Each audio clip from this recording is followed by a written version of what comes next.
नमस्ते, मैं हूँ Sapna Khandelwal and on behalf of Devdidi foundation आज फिर हम एक नया सेशन लेके आए हैं। और आज का सेशन डिफरेंट है, यूनिक है और बिल्कुल कंटेम्प्रेरी है, यानी जो अब हो रहा है इस समय। आज है नवमी और कल थी दुर्गाष्टमी, तो हम नवरात्रों के मध्य नहीं, नवरात्रों की समाप्ति की तरफ है। आज आज नवमी है और कल होगा दशहरा। दशहरा, दशहरा, दशहरा, कई सारे शब्दों से इसको बोला जाता है। तो जब अध्ययन के दौरान, अच्छा पहले हम मंत्र कर लेते हैं, है ना। पहले हम मंत्र कर लेते हैं, तो उसके लिए मुझे अपनी स्क्रीन शेयर करनी पड़ेगी और मुझे एक सेकंड दीजिए। I don't know what I shared. 1 second. Okay. I need to know आप लोग को मेरी स्क्रीन दिख रही है?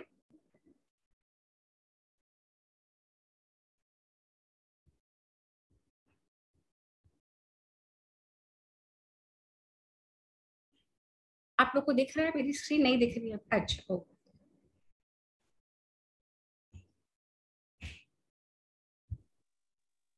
आप दिख रही है? हाँ, अब दिख रही है भाभी। ओके। ये बहुत छोटा सा मंत्र है और क्योंकि हम नवरात्रों में माता रानी का कर रहे हैं, तो हम इस मंत्र से शुरू करेंगे। या देवी सर्वभूतेषु शक्ति रूपेण संस्थिता नमस्तस्यै नमस्तस्यै नमस्तस्यै नमो नमः। या देवी सर्वभूतेषु शक्ति रूपेण संस्थिता नमस्तस्मै नमस्तस्यै नमस्तस्यै नमो नमः। तो ये छोटे मंत्र के साथ हम शुरू करते हैं। और शुरू हम जब कर रहे हैं हमारी जर्नी, तो हम देखते हैं कि पूरे हिंदुस्तान में ही नहीं, परंतु जहाँ जहाँ सनातन धर्म के लोग हैं, ये पूरे वर्ल्ड में बनाई जाती है और पूरे वर्ल्ड में विभिन्न तरीकों से बनती है। और कहीं दुर्गा पूजा इतने बड़े भव्य पंडालों में हो रही है, और कहीं माता की चौकियां लग रही हैं, और कहीं जगराते हो रहे हैं। आप लोग प्लीज अपने आप को म्यूट कर लीजिए। कहीं कहीं गरबा हो रहा है, तो कहीं डांडिया हो रहा है, तो कहीं भोज लग रहे हैं, तो कहीं व्रत उपासना हो रही है, कहीं हवन हो रहा है। यानी कि जितने लोग उतनी तरीके से सेलिब्रेशन, और 9 दिन की सेलिब्रेशन। तो कई सारे क्वेश्चंस मन में आते हैं कि इतने विभिन्न सेलिब्रेशन क्यों, ये 9 दिन के क्यों, ये क्या है, जो ये क्या है जिसे हम पूछते हैं। क्योंकि बेस्ट पार्ट तो ये रही है कि हम पूछ तो लेते हैं, कुछ कुछ तो कर लेते हैं, जो भी हमारे ट्रेडिशन का बचा हुआ स्वरूप हम तक आया है, परंतु हमें पता नहीं है हम क्यों करते हैं, क्या करते हैं, किस लिए करते हैं। और अब अगर हमें इन चीजों को आगे ले जाना है, तो हमें अपनी नेक्स्ट जनरेशन को बताना होगा बहुत क्लियरली कि क्या और क्यों, अदरवाइज वो नहीं करेंगे। तो अगर हम चाहते हैं कि हमारी अपनी ही संस्कृति आगे पहुंचे, तो हमें खुद स्वयं जानना होगा और शेयर करना होगा। तो इसी टॉक्स के दौरान, प्रिपेयर करने के दौरान जो मेरी लर्निंग हुई है, मैं आप लोगों के साथ शेयर करने का प्रयत्न करूंगी। होप करती हूँ माता रानी की मेहरबानी से, माता रानी की कृपा से वो शब्द, वो भाव आप तक पहुंचे और आप लोग उसे ग्रास्प कर पाए। और इसी प्रोसेस में ये learning and teaching, teaching and learning ही माध्यम है जो हमारे सनातन धर्म में बताया गया है। ये बेस्ट तरीका है। थोड़ा सा सीखा, थोड़ा शेयर करा, फिर थोड़ा और सीखा, फिर थोड़ा और शेयर करा, फिर किसी और से सीखा, ऐसे ही चक्र चलता रहता है सनातन। तो जब हम माता के बारे में बात करते हैं, हम नवरात्रि बोलते हैं, हम नव दुर्गा बोलते हैं, तो ये माता का ओरिजिन कहाँ से हुआ, ये नव दुर्गा कौन है, ये कहाँ से आई हैं, इन्हें क्यों पूजा जाता है, इनके वर्णन क्या वेदों में भी पाए जाते हैं? जी हाँ, वेदों में भी ये नव दुर्गा का वर्णन है। वेदों में भी मातृ शक्ति का वर्णन है। वेदों में भी जब सारे देवता हार जाते हैं, थक जाते हैं, जब उन्हीं के अंदर स्वयं शक्ति नहीं होती, तो वे शक्ति को इन्वोक करते हैं। तो कौन है ये शक्ति? हम लोग अब जब जिस उम्र के, जिस पड़ाव पे हैं, हम लोग कई बार देखते हैं ना, शक्ति नहीं है, थक गए, ये नहीं हो रहा हमसे, हम नहीं कर पा रहे। यही हम आज से 10 साल पहले थे और यही हम आज से 20 साल पहले थे। हम तो वही हैं। तो हम में ऐसा क्या है जो क्षीण हो गया? हम में ऐसा क्या है जो कम हो रहा है? हम में ऐसा क्या है जो ऊर्जा, जो शक्ति, शक्ति आ गया ना वो वर्ड, हम में शक्ति कम हो रही है। तो ये जो शक्ति है ये बहुत अलग अलग वे में मैनिफेस्ट करती है। इच्छा शक्ति, ज्ञान शक्ति, योग शक्ति, क्रिया शक्ति, न जाने कितने इसके विभिन्न स्वरूप हैं। अब एक बात और बताइए, आप एक माँ भी हैं, है ना, आप एक भाभी है, एक ननद है, एक सहेली है, किसी कमिटी की चेयरमैन है, आप कितने रोल्स प्ले करते हो, सास का, बहू का, अपने मायके में अलग अलग रोल्स, चाची, ताई, दादी, नानी, मामी, मासी, बुआ। तो सबके प्रति आपका एक ही तरीके का रवैया रहता है या अलग अलग अपने रोल के अनुसार आपको अलग अलग एक्ट करना पड़ता है? करना पड़ता है ना अलग अलग। जो चाची का रोल है वो बुआ के जैसे एक्ट करोगे तो नहीं चलेगा। जो मामी का रोल है उसे अगर हम बहू की तरह करेंगे तो नहीं चलेगा। तो एक जो वुमन है, एक जो स्त्री है, जो महिला है, इतने सारे रोल निभाती है और येट अपने आप को अपने अंदर एक एकाग्र सिंगल सिंगल पॉइंट रख के जब वो शक्ति को उजागर कर लेती है और जब वो विभिन्न रोल्स को निभा पाती है, तो ऐसे ही अलग अलग रोल को अलग अलग नाम दे दिए गए हैं और अलग अलग शक्ति उजागर करती है। वो एक ही आद्य शक्ति है, वो एक ही आदि शक्ति है, वह एक ही है जो परम शक्ति है, जो परम ऊर्जा है। वो अलग अलग रोल्स में डिफाइन हो जाती है और अलग अलग अपने कार्य करती है। तो आज का टॉक ना मैं आपको स्लाइड शेयर के थ्रू ले जाऊंगी और अलग अलग समय में हम एंटर करेंगे स्लाइड शो, हम बाहर निकलेंगे, हम करेंगे, फिर हम देखेंगे। तो हमारे जो क्वेश्चंस है ना, जब मैं टॉक बना रही थी तो मैंने रियलाइज करा कि I can frame it around those 9 questions. तो क्या है वो 9 क्वेश्चंस? तो जब हम अपनी संस्कृति में देखते हैं, जब हम तीज की पूजा करते हैं या जब हम कोई भी पूजा करते हैं, गणगौर की करते हैं, तो हमें ये बता देते हैं वो लोग कि शिव पार्वती की पूजा है। तो ये शिव पार्वती का क्या कनेक्शन है? कुछ है क्या ये नवदुर्गा से? कुछ कनेक्शन है या नहीं है? और शिव पार्वती जो हमारे आदि पुरुष और आदि शक्ति, आदि श्री, तो उनसे लेके अब तक की जो जर्नी है वो ट्रेस करने की कोशिश करेगी आज की टॉक, कि क्या है, कैसे है। तो शिव जी और पार्वती जी का जब हम स्टडी करते हैं तो पता लगता है कि पार्वती जी शिव जी की दूसरी पत्नी थी। तो पहली पत्नी कौन थी? शिवा की पहली पत्नी थी सती। और सती पत्नी कैसे हुई शिवा की? दक्ष कौन थे? सती का नाम क्या था? तो so many areas of grey but such fascinating stories. तो हमारी पुराण यहाँ पे बड़ी अच्छी अच्छी कहानियां, कथाएं, किस्से लेके आते हैं और उन सब का उद्देश्य हमें एलिवेट करना है, हमारी कॉन्शियसनेस को नेक्स्ट मोड पे ले जाना है, हमें इवॉल्व करना है, हमें ग्रो करना है ना। तो महादेव बैठे हैं तपस्या में, उग्र तपस्या भाव में हमेशा रहते हैं। उनके आंखें ऑलमोस्ट नेत्र बंद रहते हैं, अंदर के भाव में रहते हैं। वो उनको संसार से कोई मतलब नहीं है। और इधर है सती। सती कौन है? सती है दक्ष प्रजापति की पुत्री। तो और दक्ष प्रजापति कौन है? ब्रह्मा जी के पुत्र हैं। ब्रह्मा जी ने जब क्रिएशन करती सृष्टि की, तब उन्होंने अलग अलग लोगों को ही ब्रॉट फोर्थ उनके मानस पुत्रों से, कि सृष्टि में लोगों को, जैसे हम कोई आयोजन करते हैं और अगर लोग नहीं आते तो मजा नहीं आता ना। सिमिलरली ब्रह्मा जी ने क्रिएशन सृष्टि की को क्रिएट कर दिया, पर अब उसमें लोग भी तो चाहिए, अलग अलग जीव चाहिए, जंतु चाहिए, सब कुछ चाहिए। तो ब्रह्मा जी ने अलग अलग लोगों को अपॉइंट करा, उन्होंने अपने मानस से क्रिएट करा। वो कैसे? अब जैसे आज का टॉक पहले मेरे माइंड में आया कि मुझे करना है, जब वो मेरे मानस में आया फिर मैंने अपनी इच्छा शक्ति से और क्रिया शक्ति से उसे यहाँ तक लेके आई। बिल्कुल ऐसे ही ब्रह्मा जी की सृष्टि पहले अपने मानस में बनाई, फिर अपनी इच्छा शक्ति और योग शक्ति से वो उस मेकर ने पूरा ये सृष्टि की रचना करी और उसको लोग चाहिए थे। तो दक्ष प्रजापति को अपॉइंट किया गया लोग बढ़ाने के लिए। अब हमारी ही फैमिली में अगर हमारे बेटे बहू बच्चे नहीं करते या बच्चे नहीं होते तो हमारा वंश कहीं रुक जाएगा ना। तो इसी तरीके से ब्रह्मा जी को भी लोग चाहिए थे, उन्होंने आगे बढ़ाया। तो दक्ष प्रजापति कहते हैं मेरे बहुत सारे बच्चे हैं, बहुत सारे मेरे पुत्र और पुत्री हैं, परंतु मैं चाहता हूँ कि वो जो आदि शक्ति है, जो परमेश्वरी है, जो सारी सृष्टि की धात्री है, जो जैसे अगर हम मिट्टी में बीज बोते हैं तो वो क्या शक्ति है जिससे वो बीज फ्रक्टिफाई करता है, वो वृक्ष बन जाता है। सब बीज तो वृक्ष नहीं बनते ना, कुछ कुछ ही बीज वृक्ष बन पाते हैं, तो वो शक्ति को मैं चाहता हूँ वो मेरी पुत्री बने। तो दक्ष प्रजापति ने बहुत तपस्या करी और उनकी तपस्या से प्रसन्न होकर उन्हीं के पिता ब्रह्मा जी ने कहा कि तुम्हारे यहाँ सती पैदा होगी, जो आदि शक्ति, जो फॉर्मलेस है, जो निराकार है, जिसका कोई अस्तित्व फॉर्म में नहीं है, वो सती बन के आएंगी।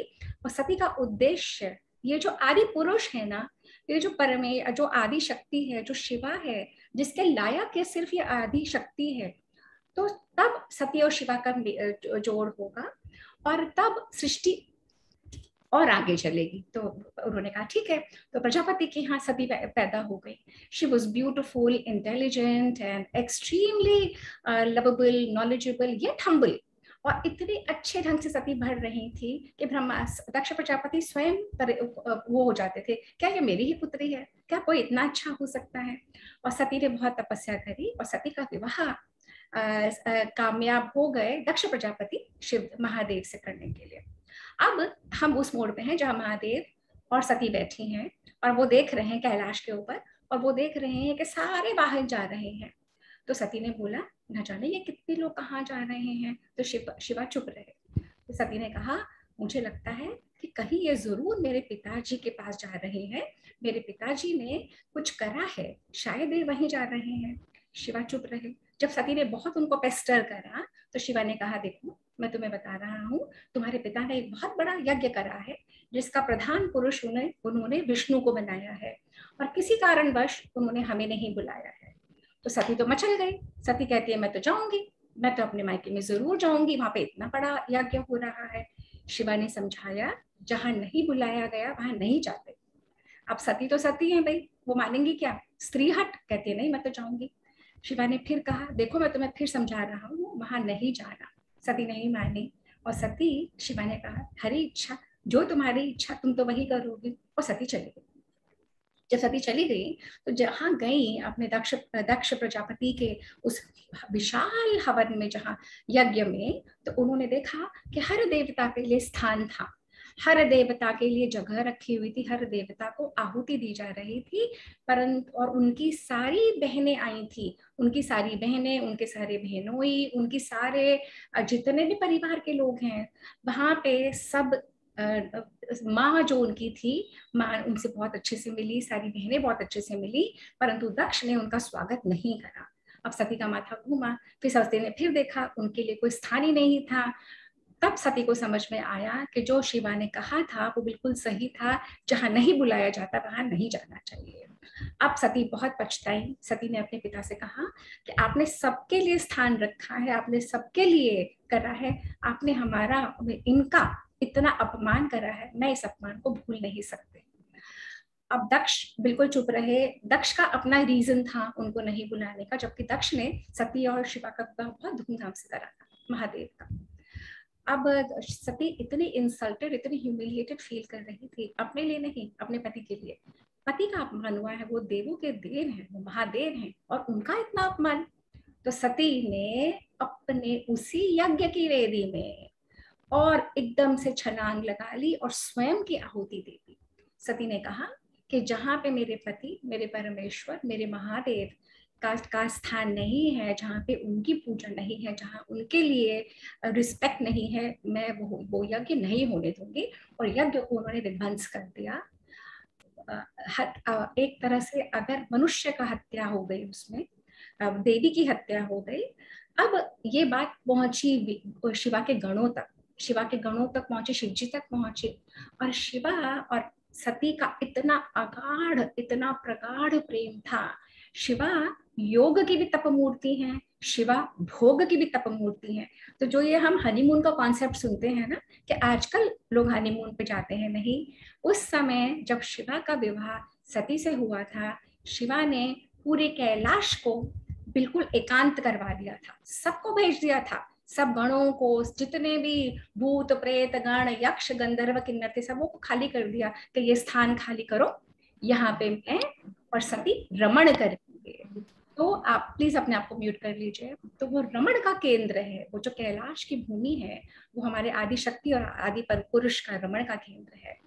तो अब सती की डेथ हो चुकी है। सती का शरीर, सती ने शरीर छोड़ दिया। शिवा वहां पे आए, उनके गणों ने सारा यज्ञ विध्वंस कर दिया। शिवा ने क्रोध में आके, और दक्ष प्रजापति का म्यूट करना पड़ेगा, मैं डिस्टर्ब हो जाती हूँ, कहीं से आवाज आ रही है। शिवा ने क्रोध में आके, एक second, Alka can you please mute, I am unable to mute from here. Okay, let me mute all. हाँ, ओके, तो दक्ष प्रजापति ने, शिवा ने दक्ष प्रजापति का वध कर दिया, और शिवा उस सती की शरीर को लिए लिए लिए लिए पूरे ब्रह्मांड में रोते हुए परेशान, मतलब जो भाव शिवा का बताते हैं, पूरे में महीनों नहीं वर्षों वर्षों लिए रहे। अब हुआ ये कि सृष्टि की जो कल्पना की गई है, क्रिएशन, प्रेजर्वेशन और डिस्ट्रक्शन, तो ब्रह्मा जी अपना काम कर रहे हैं, विष्णु अपना काम कर रहे हैं प्रेजर्वेशन का, और शिवा तो कर ही नहीं रहे, क्योंकि शिवा अपनी पत्नी में लग गए। शिवा अपने पत्नी के, और वो भी मृत, डेड पत्नी को, शरीर को उठाए उठाए उठाए पूरे ब्रह्मांड में डोल रही है। और यहाँ पे सृष्टि में हाहाकार मच गया, क्योंकि जो एक साइकिल थी वो रुक गई। अंत में हार के विष्णु को आना पड़ा, और विष्णु ने अपना सुदर्शन चक्र छोड़ा, और सती के, क्योंकि उन्हें शिवा को हिलाना था, शिवा मान नहीं रहे थे, उन्होंने उसी सती के जो शिवा की गोद में थे, उस सती के कहते हैं 51, उस चक्र से 51 टुकड़े हुए, और पूरे अखंड भारत में जहां जहां जो जो टुकड़ा गिरा वो शक्ति पीठ बनता चला गया। तो ऐसे कहीं हम देखते हैं, कहीं पार्वती के नेत्र गिरे हैं, तो वो नेत्र की शक्तिपीठ हो गई। यहाँ तक कि उड़ीसा में कामाख्या देवी हैं, वहां पे सती की योनि गिरी थी, तो वो योनि पीठ बन गई, जहां आज भी मेंस्ट्रुएशन के समय महीने में एक बार, सारे साइंटिस्ट आइडेंटिफाई नहीं कर पा रहे, परंतु वहां आज भी मेंस्ट्रुअल ब्लड वो डेटी से फ्लो करता है, कामाख्या देवी। इसी तरह से अलग अलग स्थानों पे अलग अलग अलग सती की जहां जहां बॉडी पार्ट्स गिरे, वहां पे शक्तिपीठ हो गई। सती की पूजा आज तक, वेदों के काल से भी पहले से आज तक निरंतर की जा रही है वो पूजा। और आज भी हिंगलाज माता है जो पाकिस्तान में चली गई है, जो अब पाकिस्तान बना है 70 साल पहले, और आज भी अफगानिस्तान में हमारी माता है, सती की ही पार्ट्स। अब सती को जब विष्णु ने ऐसे समाप्त कर दिया, तो शिवा बहुत क्रुद्ध भाव में और फिर मेडिटेटिव फेज में चले गए, और उन्होंने वहीं पे आंखें बंद कर ली, और वो बिल्कुल अपने, वो ब्रह्म अपने विचार में लीन हो गए, और उन्हें दुनिया से फिर कोई मतलब नहीं रहा। विष्णु ने कहा ये अच्छा है, पहले सती को लेके इतने परेशान थे, तब कार्य नहीं कर रहे थे, अब सती चली गई है तो अब ब्रह्म में लीन हो गए, अब ये कार्य होगा कैसे, सृष्टि आगे कैसे बढ़ेगी। और उतने में ही उधर वहां पे एक असुर ने जन्म लिया था, जिसका नाम था तारकासुर, तारक असुर, तारकासुर। और वो इतना भयंकर, इतना इतना विकराल। और सबसे बड़ी बात है सनातन धर्म में, चाहे असुर हो चाहे सुर, चाहे देवता हो चाहे राक्षस, जो भी अथक मेहनत करता है ना, उसे फल मिलता ही मिलता है। और सारे असुरों में और राक्षसों में तो इतनी शक्ति, consistency, power of purpose, dedication, constant मेहनत, तो उनको तो वरदान मिलते ही रहते थे। और हमारे शिवा तो भोले भंडारी हैं, तो वो वरदान पे वरदान देते जाते हैं, देते जाते हैं। ये सारी कहानी जो देवता दैत्यों की है, या जो राम रावण की है, या विष्णु और सारे राक्षसों की, वो यही है। हमारे देवता आलसी हो जाते हैं, उन्हें सब कुछ मिला हुआ है तो वो कार्य करते नहीं, और हमारे असुर इतने दृढ़ होते हैं कि वो लोग करते चले जाते हैं मेडिटेशन और तपस्या, उग्र तपस्या, और ऐसी ऐसी तपस्या कि ब्रह्मा विष्णु और महेश को आके, विष्णु तो नहीं आते, विष्णु तो बचाने, ब्रह्मा और महेश को वरदान देने ही पड़ते हैं। तो फिर वही हुआ, तारकासुर ने इतनी अथक मेहनत करी, और तारकासुर ने इतनी मेहनत, इतनी उग्र तपस्या की, और तारकासुर ने कहा ब्रह्मा जी को आना पड़ा। ब्रह्मा जी आए, उन्हें कहा क्या चाहिए, तो वही हर एक राक्षस क्या चाहता है, अमर होना, कि मैं ना मरूं, पूरी सृष्टि खत्म हो जाए, मैं ना हूं, मैं रहूं। तो ब्रह्मा जी ने कहा देखो तुम जानते हो ये पॉसिबल नहीं है, ऐसे हो नहीं सकता, तुम नियरेस्ट टू इमॉर्टैलिटी मांग लो, वो शायद फिर भी मिल जाए, अमर तो तुम हो नहीं सकते। तो ब्रह्मा उन्होंने कहा कि अच्छा ऐसे है क्या? तो मैं कहा हाँ। तो उन्होंने कहा अच्छा ऐसा है कि मैं यक्ष से ना मरूं, गंधर्व से ना मरूं, राक्षस से ना मरूं, किन्नर से ना मरूं, मनुष्य से ना मरूं, मैं इससे ना मरूं, उससे ना मरूं, उससे मरूं, मैं शिवा के बेटे से ना मरूं, शिव जी के बेटे से, पुत्र से ना मरूं। तो ब्रह्मा ने मन ही मन सोचा ये ज्यादा अपने आप को स्मार्ट बन रहा है, इसे पता है कि सती की तो डेथ हो गई है, तो शिवा का पुत्र होगा कैसे, इसीलिए मांग रहा है, चलो कोई बात नहीं, दे देता हूँ। तो तारकासुर को जब इसका मिल गया अपना वरदान, अब तारकासुर को लगा मैं तो अवध्य, मैं तो कुछ भी कर सकता हूँ, तो उसका अत्याचार बढ़ता चला गया, पूरी सृष्टि में हाहाकार मच गया। यहाँ तक कि जो पृथ्वी है, अब पृथ्वी में हाहाकार कैसे मचता है, जो हम आजकल डिगिंग करते रहते हैं, जो हम डिफॉरेस्टेशन कर रहे हैं, जो हम मिनरल्स निकाल देते हैं, जो सारी वेल्थ हम निकाल देते हैं ना, जो हम नदियों को खराब कर देते हैं, जो हम सबको दूषित करते हैं, तो एक पॉइंट आ जाता है, जो पृथ्वी इतनी परेशान हो जाती है, तब विष्णु को जन्म लेना पड़ता है, विष्णु को वापस आना पड़ता है। तो पृथ्वी पहुंची, सारे देवता पहुंचे ब्रह्मा जी के पास कि अब आप मुझे बताइए, तारकासुर को आप तो वरदान दे देते हो, भुगतना हमें पड़ता है, तारकासुर ये कर रहा है, तारकासुर वो कर रहा है, तारकासुर। तो ब्रह्मा जी ने कहा रुको, अभी समय आने दो, जो शिवा का पुत्र होगा उससे तारकासुर का वध होगा। तो उन्होंने कहा कहाँ से होगा पुत्र, वो तो ब्रह्म लगे हुए हैं तपस्या में। तो उन्होंने कहा वेट तो करो, और देवता हमारे देवता, उनको इतनी बेचैनी। तो वो जहाँ शिव जी मेडिटेशन में रत थे वहां पे पहुंचे, पर उससे पहले क्या हुआ, सती तो ने अपना आत्मदाह कर लिया। सती के जन्म में ही सती को समझ में आ गया था कि मेरी शिव महादेव के साथ बहुत अच्छी लाइफ थी, पर मैं कोई उनको पुत्र नहीं दे पाई, तो मुझे एक जन्म तो दोबारा लेना पड़ेगा।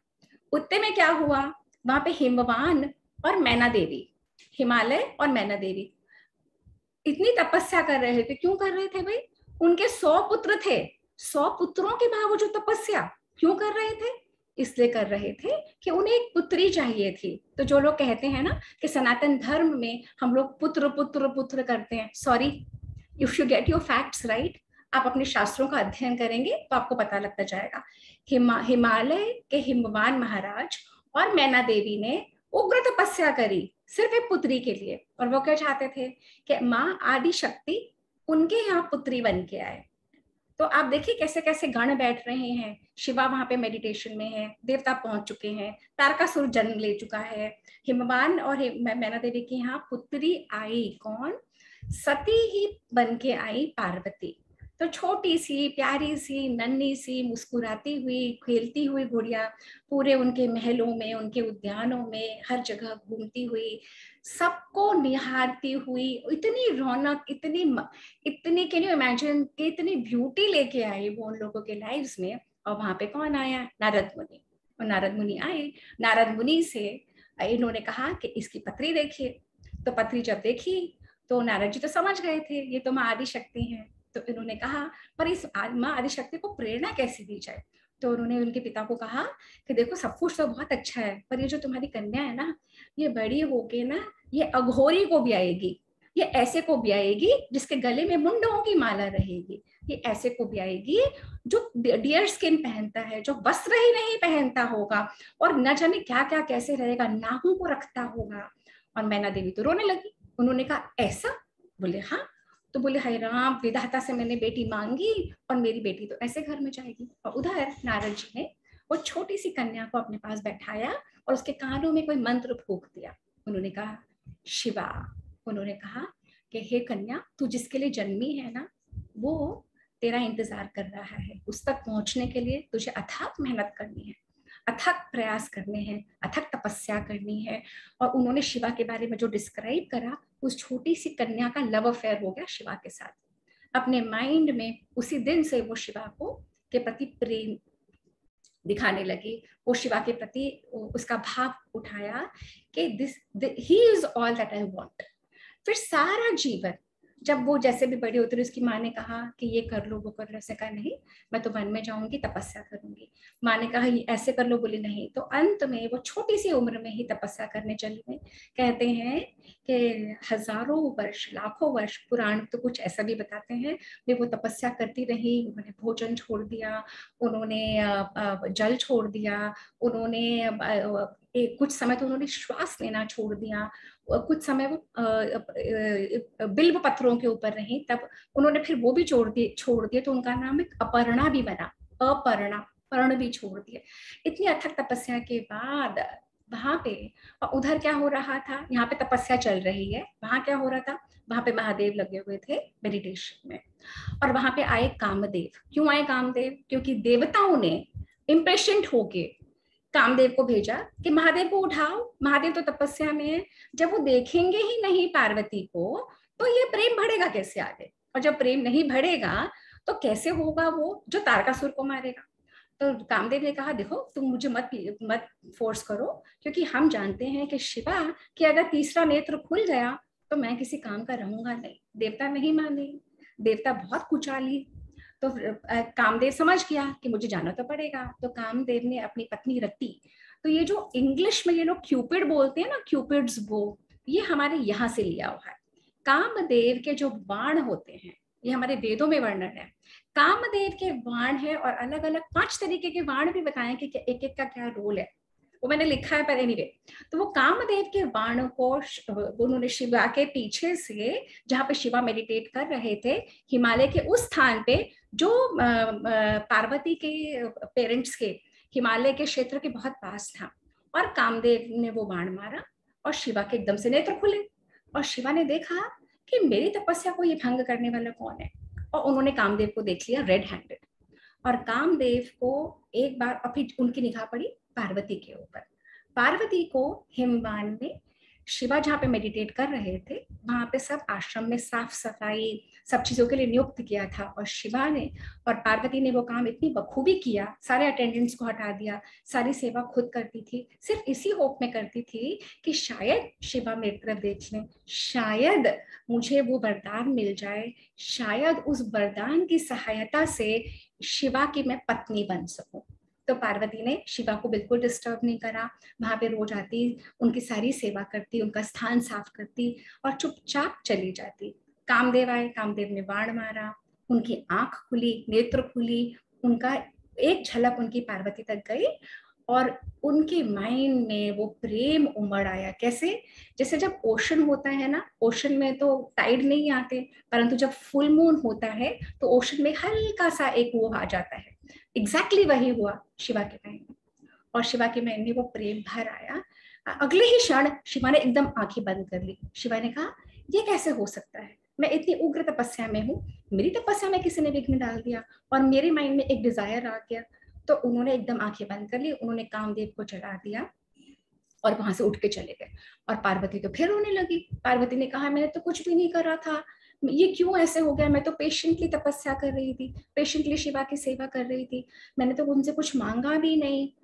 पर जैसे होती है ना हम स्त्रियां कि अगर हम पीछे पड़ गए तो हम छोड़ती नहीं है, वैसे ही हुआ पार्वती। पार्वती ने कहा ऐसे कैसे मैं इनको छोड़ने दे सकती हूँ कि मेरे को छोड़ के कहाँ चले गए, देखती हूँ कैसे चले जाएंगे। पार्वती फिर पार्वती को समझ में आया, पार्वती में रूप गुण सौंदर्य सहनशीलता तपस्या सब कुछ थी, परंतु उन्होंने तपस्या से अपने आप को उस लेवल पे नहीं ला पाई थी जहां शिवा थे। कहते हैं फिर पार्वती ने शुरू करी लाखों वर्षों की तपस्या।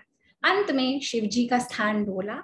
शिव जी ने बोला कि ये नारद मुनि वहां पे भी पहुंचे कि आपका वेट कर रही है, आप जाओ तो सही। तो शिव जी वहां पे पहुंचे टेस्ट करने के लिए। शिव जी एक भेष बदलते गए, उन्होंने कहा कि मैं तो ये तुम क्यों कर रही हो बालिके? उन्होंने कहा मैं तो शिव जी को प्राप्त करने के लिए। तो शिवा तो अघोरी है, वो तांत्रिक है, कपाली है, शमशान घाट में रहता है, मुंडों की माला डाल के रखता है, नाग वो है, चंद्र को धारण क्या करोगी, कुछ नहीं है उसके पास, तुम तो राजकुमारी हो, राजकन्या हो, तुम क्या क्या नहीं कर सकती। एनीवे उसने कन्विंस कर दिया पार्वती ने, और अंत में शिव पार्वती का विवाह हो गया। हिमवान और मैना देवी ने खूब धूमधाम से करा, और अब पार्वती का विवाह हो गया और खूब धूमधाम से करा, और वो लोग कहाँ गए? कैलाश। तो अब ये जो जर्नी है शिवा पार्वती कैलाश में है ना, तो अब इससे हम नौ दुर्गा को कैसे कलेक्ट करते हैं, कैसे कनेक्ट कर सकते हैं? अब तक जो हमने सुना है, हमने सती की कहानी सुनी है और हमने पार्वती की कहानी सुनी है, और टॉपिक है आज का नौ दुर्गा और नवरात्र। अब कैसे इसको यहाँ तक लाएंगे? तो ऐसे लाएंगे हाँ, कि शिवा की जो पहली पत्नी थी सती, उन्होंने आत्मदाह कर लिया। उसके बाद आई जो बनी पार्वती, जो इसकी पर्वत की हिमालय की पुत्री, जिसको हम पार्वती कह देते हैं ना। तो ये एक श्लोक है, प्रथमं शैलपुत्री च द्वितीयं ब्रह्मचारिणी तृतीयं चंद्रघंटेति कुष्मांडेति चतुर्थकं पंचमं स्कंदमातेति षष्ठं कात्यायनीति च सप्तमं कालरात्रीति महागौरीति चाष्टमं नवमं सिद्धिदात्री च नवदुर्गा प्रकीर्तिताः उक्तानि तानि नामानि ब्रह्मणेव महात्मनाः। अब ये जो मैंने 4-5-6 लाइनों का श्लोक पढ़ा है ना, इसी में पूरी कहानी आ जाती है। और कैसे कहानी आती है, अब मैं आपको स्क्रीन शेयर में ले चल रही हूँ। तो हमने give me a second, okay, just let me know you all can see, give me an indication please, can you all see the screen? Okay okay, तो हम देव, जो वेदों में देवी देवी का वर्णन है, फिर हम देखते हैं कि दुर्गा पूजा के लिए इतने बड़े बड़े पंडाल लगते हैं, ह्यूज पंडाल, इतनी बड़ी। Yes. Can you please mute yourself all of you? उसके बाद हम देखते हैं कि ये बड़ोदरा में नवरात्रि का सेलिब्रेशन चल रहा है, गरबा। ये एक हजारों नहीं लाखों लोग हैं वहां पे, ये लाखों लाखों लाखों लाखों सिंगल लोग हैं, ये सारे करे जा रहे हैं। और इस तरीके से न जाने कितनी सेलिब्रेशंस होती है, कहाँ कहाँ होती है। यही मंत्र था जो मैंने अभी पढ़ के सुनाया था, प्रथमं शैलपुत्री च द्वितीयं ब्रह्मचारिणी तृतीयं चंद्रघंटेति कुष्मांडेति चतुर्थकं पंचमं स्कंदमातेति षष्ठं कात्यायनीति च सप्तमं कालरात्रीति महागौरीति चाष्टमं नवमं सिद्धिदात्री च नवदुर्गा प्रकीर्तिताः उक्तान्येतानि नामानि ब्राह्मणेव महात्मना। ओके, तो ये आदि शक्ति हैं, इनको प्रे कर करके और दक्ष प्रजापति के यहाँ ये आई, और दक्ष प्रजापति ने वो कर दिया। और ये देखिए, ये शिवा है, इस सती की शरीर को लेते हुए जो जल रहा था, जो ज्वलंत था, ये पूरे ब्रह्मांड में डोल रहे थे। ये सब आपको मैं सुना चुकी हूँ। और अब आती है शैलपुत्री। तो शैलपुत्री कैसे? सती का दाह हो चुका है, हिमालय के यहाँ पुत्री के रूप में जो पार्वती कहलाई वो शैलपुत्री थी। तो शैलपुत्री का ये जो स्वरूप है, ये हिमालय और मैना देवी के यहाँ पैदा हुई थी। ये वृक्ष पे, एक वृषभ के ऊपर, एक बैल के ऊपर, ये वो इनका वाहन है। इनके एक हाथ में त्रिशूल है और दूसरे हाथ में कमल का फूल है। तो दक्ष के जो यज्ञ में सती ने जो अपने आप को इमोलेट करा था और अगले जन्म में हिमालय की पुत्री बनी, तो वो शैलपुत्री के नाम से वहां पे उत्पन्न हुई थी। तो महादेव और सती की जो कहानी है वो आगे बढ़ी है इन नवदुर्गा के रूप में। तो शैलपुत्री होती है जो पहला स्वरूप है, जो माता का जो पहला स्वरूप है वो शैलपुत्री है। छोटी सी नन्ही सी कन्या है, हर चीज में बहुत दक्ष है, excellent, very well trained, beautiful lady, and she is born to Himalaya and Maina Devi. और फिर नेक्स्ट स्टेप पे वही बनती है ब्रह्मचारिणी। अब ये ब्रह्मचारिणी देवी जो है, ये 9 दुर्गा के रूपों में से ये ब्रह्मचारी, जब हम सती को देखते हैं तो सती के देखे, सती इसके ऊपर वाहन है, इसके हाथ में एक त्रिशूल है और यहाँ पे है कमल का फूल। और जब ये ब्रह्मचारिणी के रूप में आती है, यानी कि जो एक कन्या है वो पैदा हुई, वो थोड़ी सी बड़ी हुई, वो अपने एजुकेशन में लगी, वो अपनी मेडिटेशन में लगी, क्योंकि सती का क्या गोल था, शैलपुत्री का क्या गोल है, शिवा को पाना। तो वो ब्रह्मचारिणी, वो ब्रह्म की चर्या में लगी, वो मेडिटेशन के उस पॉइंट तक जाती गई जहां से वो उस लायक अपने आप को बना सके कि वो आदि पुरुष को अपने लिए इन्वोक कर सके। और उसके बाद क्या होगा? उसके बाद होगा तृतीयम चंद्र घंटा। तो चंद्र घंटा यानी वो लड़की वो उतनी बड़ी हुई कि उसका अब विवाह का योग बनेगा। तो शिव और पार्वती का विवाह होगा। उसके बाद है कुष्मांडा, यानी कि वो गर्भ धारण करने के लायक होगी। गर्भ धारण जब वो करती है तब वो कुष्मांडा कहलाती है। उसके बाद पंचमम स्कंद माते थी, स्कंद माता, स्कंद की माता। I'll take you again to the slide share and then you will see. तो ये ब्रह्मचारिणी है, ये सेकंड फॉर्म ऑफ नवदुर्गा है। पहला था शैलपुत्री, दूसरा फॉर्म है ब्रह्मचारिणी। अब ब्रह्मचारिणी को अलग अलग कैसे डिपिक्ट करेंगे, ये दिखाएंगे कि ये जप की माला है। इनके केश जटा में बने हुए हैं, इनके इसमें कमंडल है, और ये 1000 वर्षों तक फल फूल खाकर बिताए, 100 वर्ष केवल जमीन पर शाख रहे पे करा, अलग अलग तपस्या, ये सब मैं आपको डिस्क्राइब कर चुकी हूँ। तो ये ब्रह्मचारिणी, अब आप देख सकते हैं एक छोटी सी कन्या, सजी धजी सवरी, इतनी प्यारी सी, और सिर्फ मेडिटेट कर रही है, तपस्या कर रही है कि मुझे शिवजी जैसा वर मिले। नहीं, मुझे शिवजी ही मिले, शिवजी जैसा वर नहीं, वो तो हम लोग करते हैं, मुझे शिवजी ही मिले। तो तीसरा है, अब हो जाता है, वो इस लायक बन जाती है कि शिव पार्वती का विवाह होता है। शिवा उसको टेस्ट करते हैं, शिवा यहाँ पे आते हैं, हिमवान मान जाते हैं, शिवा पार्वती का विवाह होता है।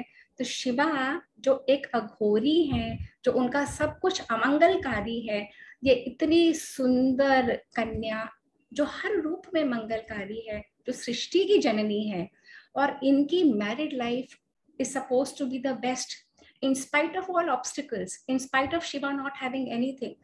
पार्वती ने अपने आप को इस तरीके से प्रिपेयर करा, इस तरीके से एडजस्ट करा।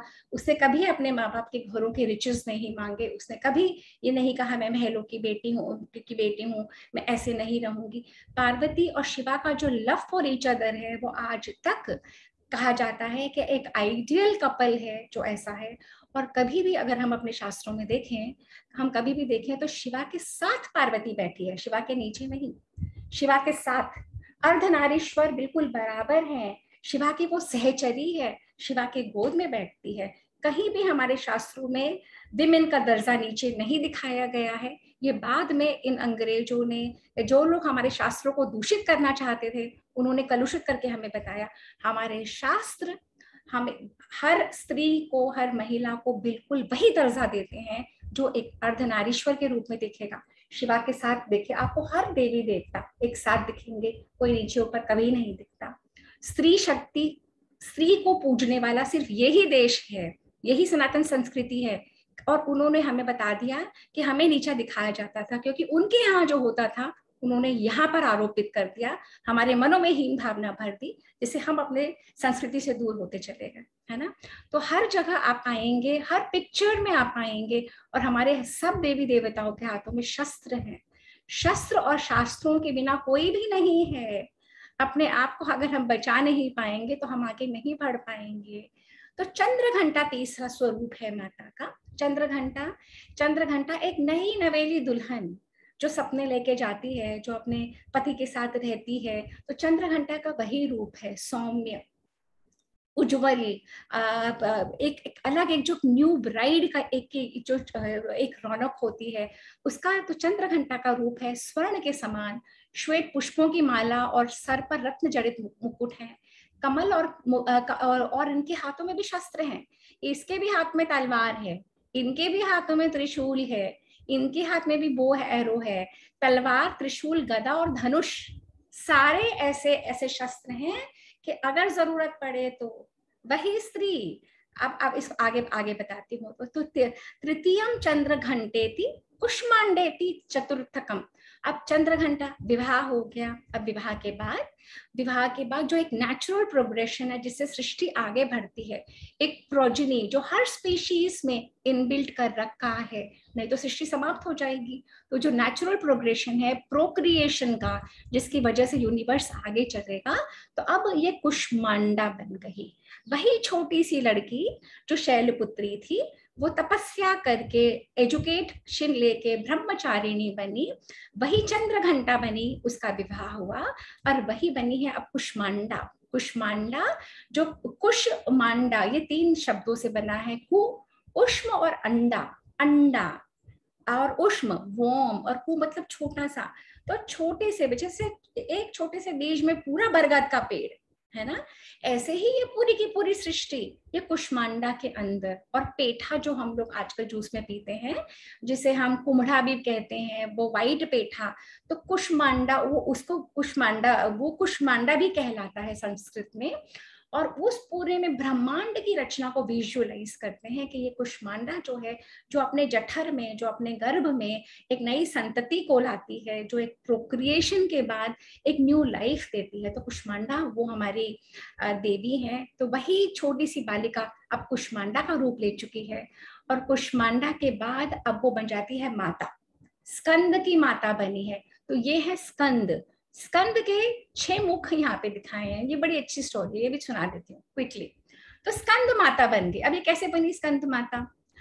अब पार्वती सती तो जा चुकी हैं, पार्वती और शिवा का विवाह हो गया। पार्वती और शिवा ने फिर कैलाश खाली करवा दिया कि मैं तो भोग करूंगा, सब लोग जाओ। सब लोग आ गए भाई, सब गण घूम रहे हैं और नंदी घूम रहे हैं, शिवा है ही नहीं, शिवा अपने रमण कर रहे हैं। अब इतने वर्षों की रमण के बावजूद कुछ हो नहीं रहा था, तो पार्वती ने गर्भ धारण कर लिया, पर शिवा का तेज पार्वती के गर्भ में था, तो पार्वती उस तेज को नहीं होल्ड कर पाई। तो द फीटस केम आउट। तो यहाँ पे सरोगेट मदर आ जाती है। तो सरोगेट मदर कौन आई? गंगा आई। गंगा कौन है? शिवा की जटाओं में रहती है गंगा, है ना। तो गंगा आई, और गंगा सरोगेट मदर बन के आई, और गंगा ने संभालने की इस फीटस को चेष्टा करी। गंगा भी विफल रही।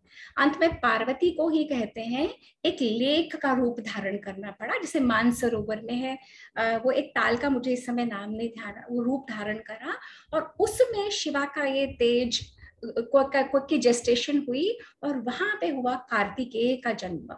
तो कार्तिकेय का जब जन्म हुआ, तो गंगा ऑलरेडी मदर थी, पार्वती का वो बेबी था, और वहां पे उस डायरेक्शन में 6 कृतिकाएं मतलब अप्सराएं, जैसे एक अलग स्पीशीज होती है, वो वहां से जा रही थी। तो उन्होंने उस बेबी को देखा। तो कहते हैं कि कार्तिकेय इतना इतना होते से ही इतना शिवा का बेबी भाई, इतना स्ट्रॉन्ग, इतना वेराइल। और जब कार्तिकेय देखने लगा कौन कौन है, तो कहते हैं कार्तिकेय के 6 मुख बन गए, क्योंकि 6 कृतिकाएं थी। तो इन कृतिकाओं ने कार्तिकेय को पाला, जिसकी गंगा सरोगेट मदर है, जिसकी पार्वती एक्चुअल मदर है। तो इतनी सारी माओं वाले ये कार्तिकेय, ये बन गया देवताओं का सेनापति। तो स्कंद माता, तो हमारी 5वीं माता कौन है? स्कंद माता है। और छठी कौन है? छठी है कात्यायनी। कात्यायनी की भी स्टोरी सुना देती हूँ। अब इधर एक ऋषि थे, ऋषि कात्यायन, और वो ब्रह्मचारी थे। और ऋषि कात्यायन की बहुत अंदर से वो थी इच्छा कि मैं आदिशक्ति मेरे यहाँ जन्मे। बहुत सारे लोग इतने जब पहुंच जाते हैं तपस्या में, वो चाहते हैं, जैसे दशरथ और कौशल्या चाहते थे कि श्री राम उनके गर्भ से, कौशल्या के गर्भ से आए, है ना। वैसे ही ऋषि कात्यायन चाहते थे कि आदिशक्ति उनके यहाँ जन्मे। तो इधर अब बहुत सारे योग बीत गए। तारकासुर का वध के लिए कार्तिकेय का जन्म हो चुका है ना। अब कार्तिकेय का जन्म, कार्तिकेय ही तारकासुर को मारेगा कुछ समय के बाद। और बहुत सारे राक्षस जन्म ले चुके हैं। अब इतने सारे राक्षस जन्म ले चुके हैं, सारे देवता इकट्ठे हो गए ऋषि कात्यायन के आश्रम में, कि अब हमें तो कुछ करना पड़ेगा। ये जो तारकासुर है, इसका भी वो बढ़ता जा रहा है, और भी ये इतने सारे आ गए, रक्त बीज आ गया है, और महिषासुर आ गया है। काल के हर समय में राक्षस आते रहते थे, ये भी आ गया, वो भी आ गया, वो भी आ गया, हम जिए कैसे? तो कात्यायन ऋषि ने कहा तुम देवता लोग ना बस यही करते रहते हो, खुद तो चेष्टा करते नहीं, प्रे करते हो ये आ जाए वो आ जाए वो आ जाए, ऐसे थोड़ी होता है। पर उन्हें कहा नहीं कुछ तो करो। तो कात्यायन यहाँ पे ऋषि प्रे कर रहे हैं, वहां पे सारे देवता इकट्ठे हो गए। अब देवता इकट्ठे हो गए कि तारकासुर को क्या उपाय था। तारकासुर को ये बताया गया था कि तुम किसी से भी नहीं मरोगे, पर शिवा के पुत्र से मर सकते हो। तो शिवा का पुत्र हो गया। तो एक जो राक्षस है उसका मैंने भी नाम नहीं लिखा, पर उस राक्षस ने महिषासुर, महिषासुर ने क्या मांगा था, महिषासुर भी पैदा हो गया था, वो तप करे जा रहा था। उसे ब्रह्मा जी से मांगा देखो मैं मनुष्य से ना मरूं, देवता से ना मरूं, दानव से ना मरूं, यक्ष से ना मरूं, गंधर्व से मारूं, राक्षस इससे उससे ना मरूं। पर उसने स्त्री का नाम नहीं लिया। अब स्त्री का नाम तो लिया नहीं, तो यहाँ पे कैच था। ब्रह्मा ने कहा बेटा अब ये पकड़ में आ गया। पर अब ये महिषासुर बड़ा होता जा रहा, इसका अत्याचार बढ़ गया। और उधर देवी कात्यायन ऋषि प्रे कर रहे हैं, सारे देवता पहुंच गए, सब प्रे कर रहे हैं। अंत में सारे देवताओं की माथे की शक्ति से, ऊर्जा से, ब्रह्मा ने अपना तेज, विष्णु ने अपना तेज, महेश्वर ने अपना तेज, सारे देवताओं ने अपने अपने तेज इकट्ठे करे और कात्यायन ऋषि के आश्रम में एक माउंटेन बन गया, ह्यूज माउंटेन ऑफ तेज, of effulgence, of glory, of all that is auspicious. और उस तेज ने एक रूप धारण करा और वो रूप बना कात्यायनी माता। वो कात्यायनी माता जिसके अष्ट तो हैं भुजाएं और सारे शस्त्र हैं, किसी ने शूल दिया, किसी ने वो दिया, किसी ने वो, अलग अलग अलग, अब आपको सीन उसमें ले चलूंगी तो बताऊंगी। और ऐसे सारों से वो जो बनी है कात्यायनी, और वो जो विकराल रूप धारण करके, वही जो छोटी सी सवरी सी सुंदर सी बालिका है, वही जब वक्त आता है तो विकराल रूप धारण कर लेती है। अब ये बन गई कात्यायनी माता। तो अब हम चलते हैं फिर स्क्रीन शेयर पे और फिर देखते हैं कि ये जो कात्यायनी माता है, तो ये स्कंद माता का मैंने आपको बता दिया, स्कंद के बारे में मैंने आपको बता दिया, स्कंद के 6 मुख कैसे आए। तो ये स्कंद माता क्या क्या लेके चलती हैं, ये माता का रूप है। अब ये कात्यायनी जो है, इनकी 4 भुजाएं हैं और शेर की सवारी करती हैं। और महिषासुर का अत्याचार बढ़ गया तो सभी के तेजों से इन्होंने जन्म लिया। तो कात्यायनी का, और अब जो अगला रूप आता है, अगला रूप आता है कालरात्रि का। कात्यायनी आ गई। अब कात्यायनी का जो रोल था, उसे बहुत बड़े बड़े असुरों के साथ युद्ध करना था। और कैसे कैसे असुर, एक असुर था रक्त बीज, जैसे कि अगर रक्त की एक बूंद भी अगर पृथ्वी पे गिर जाएगी तो और हो cloning, lakhs and lakhs of cloning होती चली जाएगी। तो वो ऐसे तो वो असुर कभी खत्म ही नहीं हुआ, समाप्त ही नहीं होगा।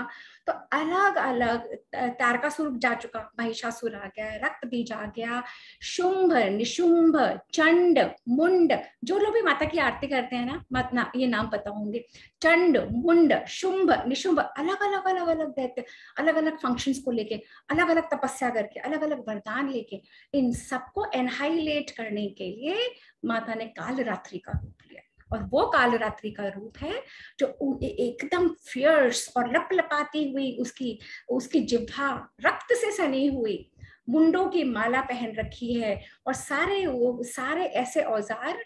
और जो ये कालरात्रि का, माँ काली का, ये चंडेश्वरी का, माँ चंडिका, भवानी, अंबिका, जो उस रूप को देख ले वो रातों को सो नहीं पाए, दहल जाए। पर ये सब किस लिए हुआ? धर्म को एस्टैब्लिश करने के लिए, अधर्म को समाप्त करने के लिए। तो हमारी संस्कृति ये नहीं कहती कि सिर्फ अच्छा अच्छा ही देखना है, जो अनिष्ट है उसमें भी मंगलकारी क्या है, जो जिनको समाप्त करके धर्म को स्थापित किया जाएगा। ये वो माँ है जो अपने पुत्र, सिर्फ कार्तिकेय और गणेशा नहीं, कार्तिकेय और गणेशा के अलावा पूरे संसार की जननी है, पूरे संसार की माँ है, हर एक को एक ही भाव से देखती है। परंतु अगर अच्छा करोगे अच्छा मिलेगा, अगर खराब करोगे, बुरा करोगे, बुरा ही मिलेगा। यही कर्मों की फल की कहानी। इसी में एब्राहमिक रिलीजन और हमारे सनातन धर्म की संस्कृति का फर्क है। जैसे जैसे कर्म करोगे वैसे वैसे फल मिलता जाएगा। तो देर है परंतु अंधेर नहीं। धर्म और धार्मिक को एस्टैब्लिश करने के लिए समय जरूर लग सकता है, परंतु होगा जरूर। तो वो ही माँ कालरात्रि का, दुर्गा का, चंडेश्वरी का वो रूप ले लेती है। और जो वो ये नहीं कहती मैं अहिंसा करूंगी, मैं किसी को नहीं मारूंगी, अहिंसा अहिंसा अहिंसा, कि आके मुझे कोई भी मार जाओ, कुछ नहीं होता, वो अहिंसा नहीं करती, वो हिंसा करती है। हिंसा भी धर्म का बहुत बड़ा पार्ट है। अगर आप अपने आप को, अपने परिवार को, अपने समाज को और अपने धर्म को, अपने देश को नहीं बचाते, अपने धर्म को नहीं बचाते, तो धर्म आपको नहीं बचाएगा। हम जैसे ही लोग लाहौर में थे, पेशावर में थे, कराची में थे, हम जैसे ही लोग सब जगह थे, हमें अपने धर्म को बचाने के लिए करना पड़ता है। अगर हम नहीं करेंगे तो हमें वही मिलेगा जो हम देंगे। तो वापस मैं स्क्रीन उसमें ले चल रही हूँ आपको। I think within 10 minutes I should wind up. Okay, so just give me a little time and I will finish it quickly now. तो कालरात्रि सातवां स्वरूप आ गया। और कालरात्रि का जैसे आप देख रहे हो, रक्त पीती है ये उसमें स्कल के अंदर। दुर्गा, काली, चंडिका, भवानी, अलग अलग इसके रूप है, अलग अलग औजार हैं इसके हाथ में, और वही बन जाती है महागौरी। यहाँ पे एक बड़ी अच्छी कहानी है महागौरी। तो वो कह रहे हैं कि कालरात्रि जब थी, तुम तो इतने, तुम्हें देख के हमें डर लगता था, तुम रक्त से सनी हुई, रक्त पीने वाली, मुंडों की माला। तो कहते हैं कि शिव जी ने कहा कि अच्छा, और महाकाली शांत कैसे हुई? महाकाली सब दैत्यों को दमन कर रही थी, पर वो उतने उग्र भाव में आ गई कि शिवा को उनके कदमों में लेटना पड़ा। जब शिवा उनके कदमों में लेटे, उन्होंने शिवा की छाती पे भी पैर रख दिया और संहार करती चली जा रही है। और तब एकदम से उन्होंने देखा, उन्होंने अपनी जीभ कहते हैं काट ली और देखा कि ओहो, ये तो मेरे पतिदेव मेरे चरणों में है। और तब वो धीरे धीरे शांत हुई। और शांत होने के बाद उन्होंने शिवा को वहां पे खड़ा करवाया, उनको संभाला, अपने आप का रूप अपने आप के अंदर, जैसे हमें अगर क्रोध आ जाता है, चंडिका बन जाते हैं, तो शांत होने में समय लग जाता है, बिल्कुल वही बात। बिल्कुल आप देखो, हमारे देवता और हमारी कहानियां बिल्कुल सिमिलर चल रही हैं। तो वो तो अपने आप को संभाला शिवा, और शिवा कुछ कर ही नहीं पाए, शिवा किसी रूप में वो संभाल नहीं रही थी, शिवा लेट गए। तो जब आप चंडिका का, माँ काली का देखोगे तो आप मूर्ति या फोटो ऑब्जर्व करना, जो नीचे लेटे हुए हैं वो शिवा हैं, वो शिवा स्वयं है, और काली का एक पैर उनके ऊपर है और छाती पर वो रक्त पी रहे, मतलब इस तरीके की जो पोस्चर में है ना। तो अब शिवा कहते हैं, जब शांत हुई तो शिवा ने कहा, तुम तो बहुत काली हो गई, तुमने एक तो पहले इतनी तपस्या करी, तपस्या कर करके तुमने अपना सारा काली बन गई, अब तो तुमने इतना रक्तपात कर दिया, तुमने इतने दुष्टों का संहार करा है, तुम भी काली बन गई। तो माँ कहते हैं, माता को बहुत पिंच कर गई ये बात कि मैं कैसे काली बन गई। तो कहते हैं ब्रह्मा जी वहां पे आए, ब्रह्मा जी ने कहा, दो अलग अलग स्टोरीज है जो मैंने पढ़ी। ब्रह्मा जी ने कहा, तुम मानसरोवर के उसमें स्नान कर लो, तुम बिल्कुल गौर वर्ण हो जाओगी। तो तब से कहते हैं उनका नाम गौरी पड़ा, माँ गौरी। और दूसरी किंवदंती कहती है कि वहां काली ने अपने आप को उपटन लगा लगा के कर करके अपने अंदर से त्वचा की वो अपने अंदर से वो निकालने के लिए रूप उन्होंने ये बदला। और हमारे यहाँ काले और गोरे का चक्कर ऐसा नहीं है। काला सिग्निफाई करता है इग्नोरेंस, डार्कनेस, जहाँ पे बैटल्स ऑफ इविल होती हैं, जहाँ पे इविल फोर्सेस होती हैं। और गौर वर्ण यानी स्वर्ण वर्ण या गौर अंदर से जो होता है, कलुषित मन या अंदर से साफ मन, और वो जो झलकता है, तो वो है माँ गौरी। माँ गौरी कौन है? पूरे विश्व की माँ। माँ गौरी एकदम प्लेजेंट है, वही बन जाती है चंडिका, वही बन सकती है भवानी, और वही बन जाती है शैलपुत्री और ब्रह्मचारिणी, है ना। तो गौरी है पूरी जगत की माता। ये जो पूरी यूनिवर्सिटी है ना, ये विश्वविद्यालय जिसे बोलते हैं, ये लाइफ की यूनिवर्सिटी, ये पूरे संसार की university, she is the Mahaguru. हर एक को इन्वॉल्व होना है, हर एक को अपने जर्नी पे जाना है आगे, है ना। पर हर एक के लिए वो माँ देखती रहती है, जिसके लिए जो अच्छा है वो कराती रहती है, इंटरफेयर नहीं करती, अपनी अपनी करनी, अपनी अपनी भरनी, है ना।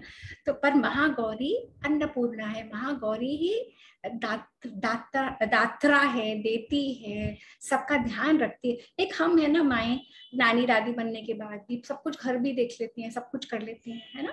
ऐसे ही वो महा ऑर्गेनाइजर है, वो सब कुछ करती है। हम अपने अपने घरों में अपने अपने फील्ड में कितना कुछ कर लेते हैं ना, तो उसका सोचो वो कितना कुछ करती होगी, managing everything and managing Shiva also, है ना, managing the whole thing, the whole universe, keeping an eye on everything. तो जो हम अपने घर के मैनेजमेंट में इतने वो हो जाते हैं, तो जिसने ये पूरा यूनिवर्स बनाया उसने नहीं कर रखा है होगा सब कुछ सुचारू चलने के लिए, कि हर रोज अर्थ घूमेगी घूमेगी, रिवॉल्व भी करेगी, रोटेट भी करेगी, हर रोज सन आएगा ही आएगा, हर रोज मून सेट होगा ही होगा, करा होगा ना उसने भी कितना कुछ। तो उसी को अहोभाव को जब हम प्रणाम करते हैं तो वो महागौरी है, वो महागौरी। अब हम पहुंचे हैं 8th डे पे, नवमम सिद्धिदात्री च। ये मेरी छोटी सी आई है, मेरी चंद्रघंटा, ये आई है शैलपुत्री मेरी। जय श्री कृष्ण कहते सबको, जय श्री कृष्ण, जय माँ दुर्गा, है ना। तो उसके बाद हम पहुंचते हैं सिद्धिदात्री। अब क्या होता है जब एक माँ होती है जब एक माँ अपने बच्चों को खुश देखती है या नहीं भी खुश देखती है, पर माँ के मन से कितनी ब्लेसिंग्स निकलती है ना। तो माँ क्या चाहती है, माँ चाहती है कि जो मेरे बच्चे चाहते हैं मैं उनको वो दे दूं। सिद्धिदात्री, सिद्धियां देने वाली, है ना। तो कुछ लोग मांगते हैं कि हमें बहुत फेम मिले, तो माँ कहती है तथास्तु, कर्म करोगे तो मिलेगा। कुछ लोग कहते हैं हमें बहुत लाभ यश मिले, हमें बहुत धन मिले, हमें बहुत पुत्र मिले, पौत्र मिले, जो भी आप चाहते हो, तो देने वाला कोई होगा ना, कहीं से तो आ रहा है ना। ऐसा तो नहीं है कि यूनिवर्स में कुछ शून्य में है, कहीं से आ रहा है। तो वो जो देने वाली है, एक सेकेंड मुझे, एक मिनट,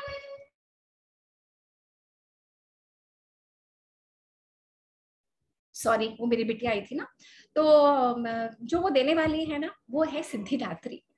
तो 9 दिन की पूजा जरूर करनी चाहिए, जिनके घरों में अष्टमी पे भी खुल जाता है, सप्तमी पे भी खुल जाता है, क्योंकि ये 9 देवियों के इनके 9 अलग अलग रोल्स हैं, कंप्लीटली आइडेंटिफाइड।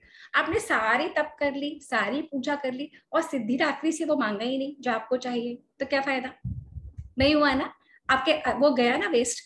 तो ये भी मैंने सीखा, अभी समझा कि आपके घर में चाहे अष्टमी हो, चाहे सप्तमी, चाहे नौमी, ये पूरे 9 दिन की अगर आप करते हैं, 9 दिन का मीनिंग समझ के करिए, 9 दिन की ये प्रेयर करिए, और माँ से वही मांगिए जो आपको चाहिए।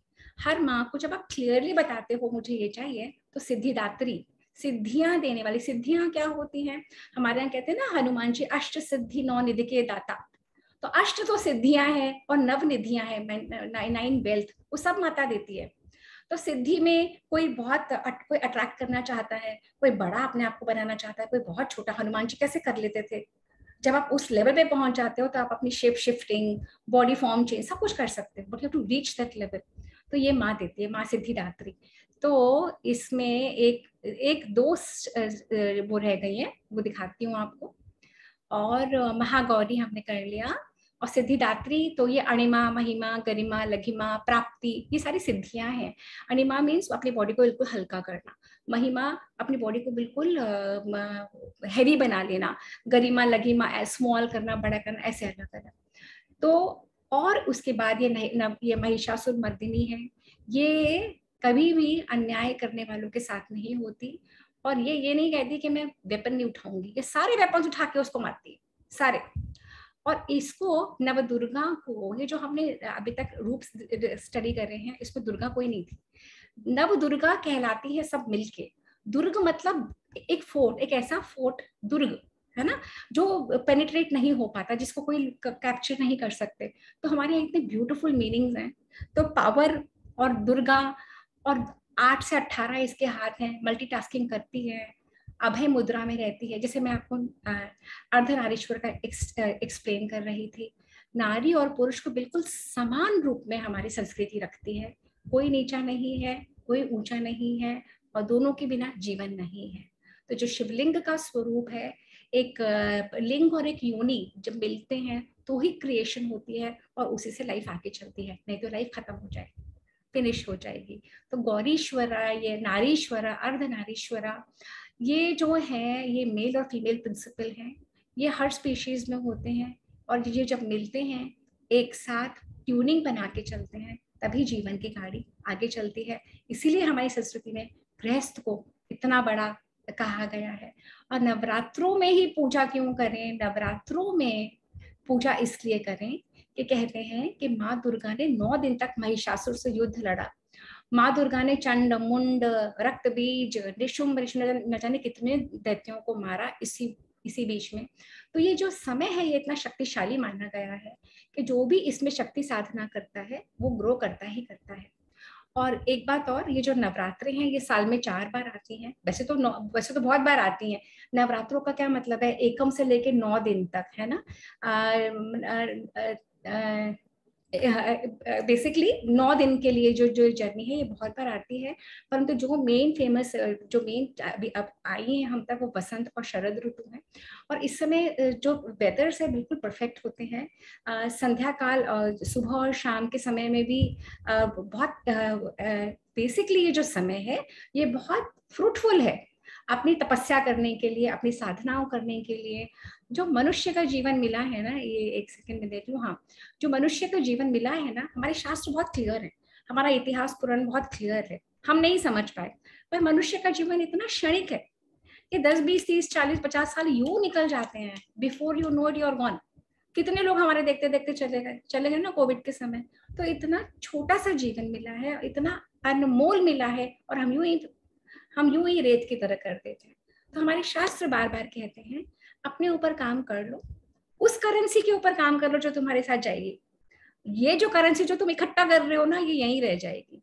तो उसके लिए बार बार हमें प्रेरित करते हैं कि अपने जो समय है, तो ये जो 9 दिन है या गणेश चतुर्थी के दिन है, जो कल दशहरा आएगा, दशहरा पे शस्त्र पूजा की बहुत बड़ी थी। शस्त्र तो है ही नहीं अब हमारे यहाँ, हम लोगों के यहाँ, पर शस्त्र पूजा की बहुत बड़ा विधान था जो अब नहीं होता, जो रिवाइव करना चाहिए। जो परमिसिबल वेपन्स है वो जरूर सबको घरों में रखने चाहिए, जो परमिसिबल वेपन्स है, again I am telling very clearly.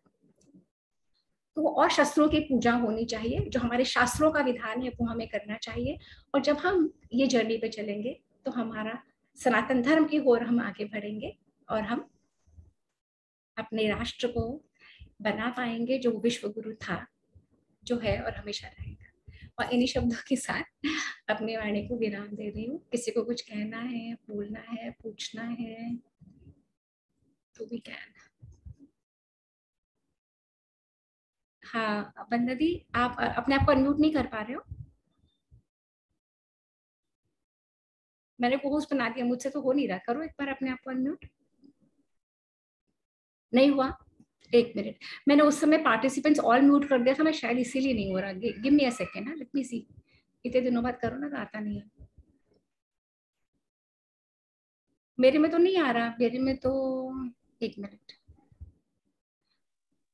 हाँ हो गया, अब हो गया, करिए। Can you hear me? हाँ हाँ, आई कैन हियर, यस। तो वेरी नाइस, बट मुझे अभी भी थोड़ा सा कुछ पूछना है। एक तो जो आपने आखिर में शस्त्रों की पूजा की, मेरे को लगता है जो हम अब पूजा करते हैं, जो हमारे बिजनेस के अकॉर्डिंगली कर रहे हैं, दशहरे पे पूजा, अन्न के जो हम करते हैं, अन्न का करते हैं, एक तो पहली बड़ी बात। और दूसरा हमारे जो, मेरे को लगता है जिस तरह से कल्चर चेंज हुआ है, कि मतलब because of the social political environment, कि हम शस्त्रों को ना पूज कर हमारे जो वेपन्स हैं वो हमारे बिजनेस वेपन्स हैं। तो अगर हम अपने बिजनेस की पूजा करते हैं, I think that suffices with that role. क्योंकि आज की तारीख में किसी को भी शस्त्र नहीं रखने चाहिए। This is my personal feeling. I don't know कि तो कौन से परमिसिबल शस्त्र होंगे जो हम अपने घर में रख सकते हैं। हाँ, so in the constitution they have laid out the norms on what a human being can keep, a citizen of India can have. It's very clearly laid out. और जब हम कहते हैं ना बिजनेस के वेपन्स या बिजनेस के औजार, तो वो उसके लिए विश्वकर्मा डे होता है। तो वो नहीं, विश्वकर्मा वो डे, तो है, बट आज की तारीख में I am trying to relate things in the yeah, present. so I'll bring you in. 1857 में बहुत स्ट्रॉन्ग रिबेलियन हुआ था अगेंस्ट द ब्रिटिश गवर्नमेंट। तो तब इंडिया आर्म्स एक्ट लागू किया गया था। उससे पहले हमारे सबके घरों में होते थे। तो जब इंडिया इंडिया आर्म्स एक्ट जब लागू किया गया, that was a particularly well defined methodology of taking away the strength of the Hindu household. That just took it away because they did not want any retaliation. तो जब हमारा ये transfer of power हुआ, जब हमारी so called independence हुई, तो हमारे लॉज अभी भी वही चल रहे हैं, एंटिक्वेटेड लॉज। अगर आप स्टडी करोगे आपको पता। तो क्योंकि बहुत सारी चीजें नहीं चेंज हुई है पिछले 70-75 इयर्स ऑफ गवर्नमेंट में नहीं करी है, but that doesn't mean constitution में बहुत बदलाव आए हैं, तो दैट डजंट मीन दैट बदलाव इज नॉट इम्पोर्टेंट। पर जब तक समाज के प्रबुद्ध लोग, जब तक और लोगों से हर जगह से उठेगी नहीं है आवाज, तो जो चीजें जरूरी है सेल्फ डिफेंस के लिए, अगेन सेल्फ डिफेंस के लिए, not to hurt anybody, not to do anything. तो वो जो जरूरी है, उन्हीं शस्त्रों की पूजा हमारे यहाँ सनातन धर्म में सनातन समय से होती आई है, काल के शुरुआत से लेके अब तक। So that was the point I was trying to make. Anyway, that is to do with the political will of the government in जो है, जब जैसे होगा जो होगा। So that was a point कि अगर हम धर्म को नहीं बचाते, अगर अपने आप को नहीं बचाते, तो आगे सारी सिविलाइजेशंस म्यूजियम में है। ग्रीस नहीं है, इजिप्शियन नहीं है, रोमन नहीं है, बेबीलोनियन नहीं है, कोई सी भी नहीं है। एक हम हैं, सनातन संस्कृति जो बची हुई है। तो भी हमें बहुत सारे आउटसाइड फोर्सेस हैं जो बहुत सारी नजरें लगाए बैठे हैं।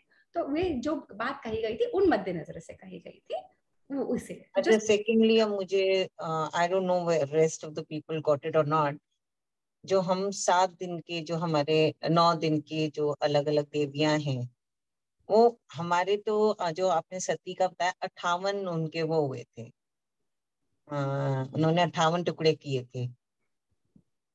51 और और चेक कर लेंगे और देख लेंगे। हाँ, और तो वो 58 और 9 का सीक्वेंस नहीं समझ में। हाँ, तो 58 और 9 का सीक्वेंस ऐसे डायरेक्टली तो नहीं अभी मेरे माइंड में आ रहा। अगर कुछ और अध्ययन में आएगा तो मैं शेयर करूंगी। 51 शक्ति पीठों का ये है।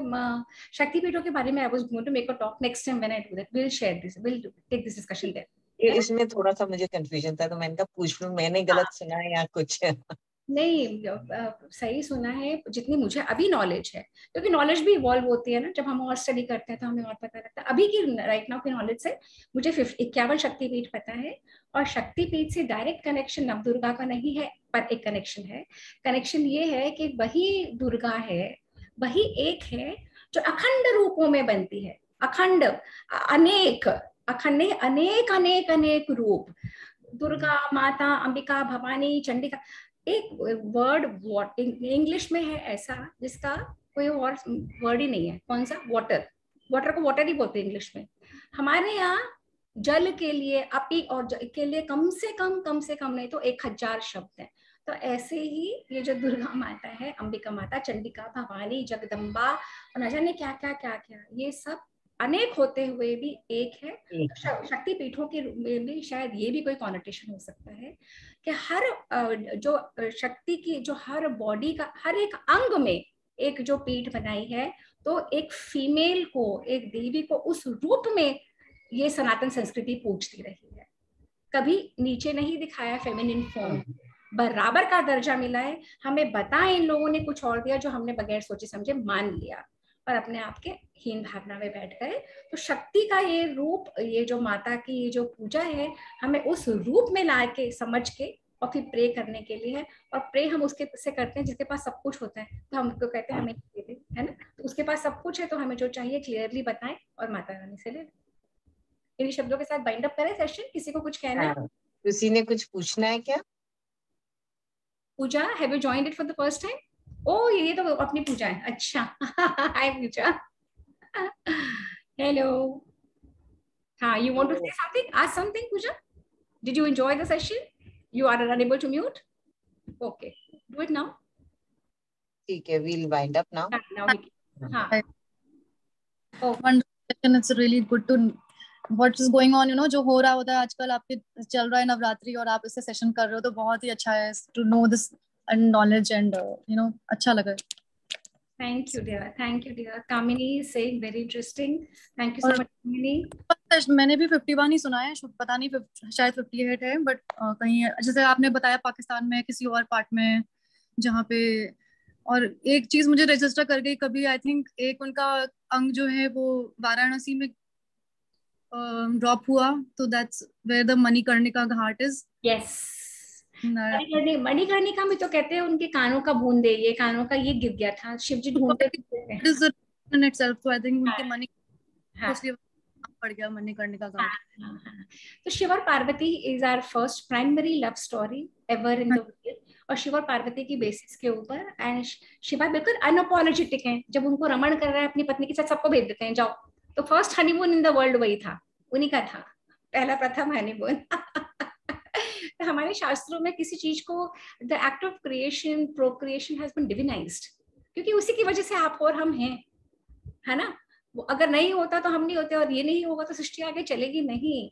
तो हमने डिविनाइज कर रखा है।